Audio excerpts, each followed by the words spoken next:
don't small talk unless you're really amusing. Usually The people best want... thing is to come in and be awesome. And, Yeah. and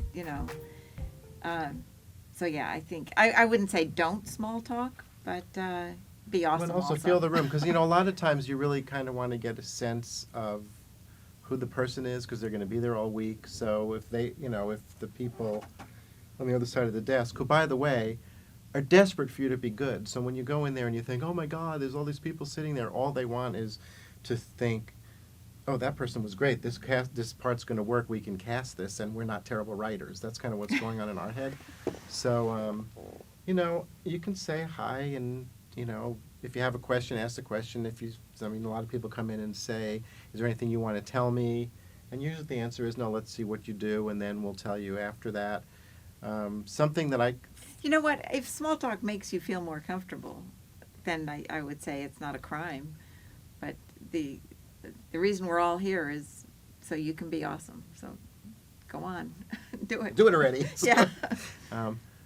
Something that I think is, I don't know if this kind of related to the question. On your resume, sometimes, like if someone does a good audition and I'm interested in the person and I feel like I want to talk to them a little bit about something just to get a feel for them, in the special abilities part, I always look down. Usually I look down to see who you've worked with. So if it's a friend of mine, I can say, oh, you worked with, so-and-so, blah, blah, blah. Or a special ability that you can talk about, so that there's something on your resume that if the people do want to talk to you about something, it can be something besides the weather. People come into an audition and they'll do the scene and you'll literally think, I have to rewrite this entire thing.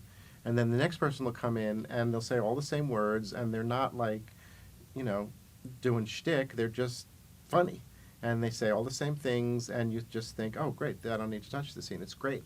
So, and the next audition, the two people could flip, and which is the one that's funny and which is the one that isn't funny, just because of your sort of take on how you're approaching that character.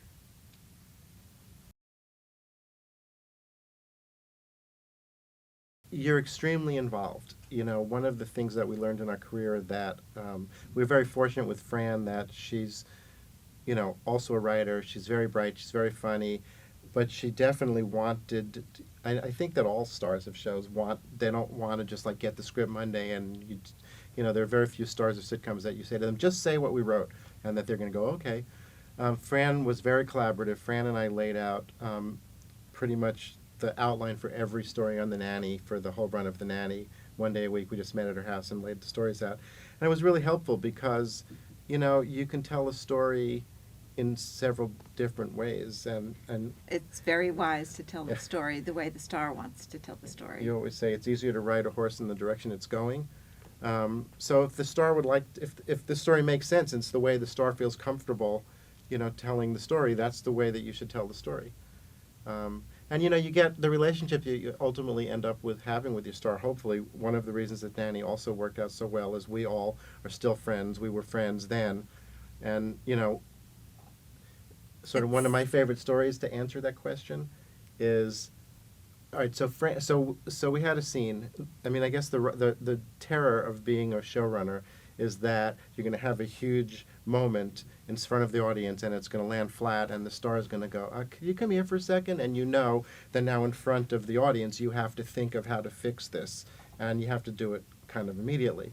So we had a show, which is one of my favorite episodes of The Nanny, where we set up some ridiculous, way to get Fran to be a candy striper in the hospital. Maxwell had an appendicitis attack and she had to shave him for surgery. The episode was called Close Shave.